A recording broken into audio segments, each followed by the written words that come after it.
ఓం శ్రీ మాత్రే నమః. అందరికీ నమస్కారం అండి. ఈరోజు మనం రుద్రాక్ష మాల గురించి మాట్లాడుకుందాం అండి. ఈ రుద్రాక్ష మాల అనేది చాలా పవర్ఫుల్ అండి.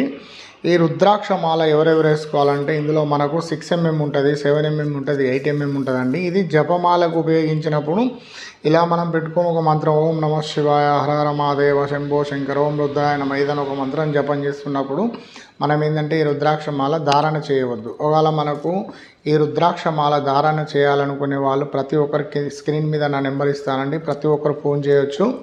మనం అనేది ఒరిజినల్ మాలలండి. ఈ రుద్రాక్ష మాలలు ప్రతి ఒక్కరు, లేడీస్ జెంట్స్ ప్రతి ఒక్కరు ధరించవచ్చు. ఎందుకంటే శివ కటాక్షం కావాలన్నా, ధనం రావాలన్నా, ఒకవేళ మనకు ధనం ఇచ్చేవాడు, లక్ష్మీదేవికి కుబేరుని కూడా ధనం ఇచ్చేవాడు శివుడు కాబట్టి పంచముఖ మాల రుద్రాక్ష మాల ఎవరెవరైతే ధరిస్తారో వాళ్ళకు శివ కటాక్షం ఉంటుంది. వాళ్ళకు ఆరోగ్య సమస్యలన్నీ తొలగిపోతాయి. మీ ఒంటి మీద ఉన్నప్పుడు శివ కటాక్షం అనేది ఉంటుంది. ధన్యవాదాలండి.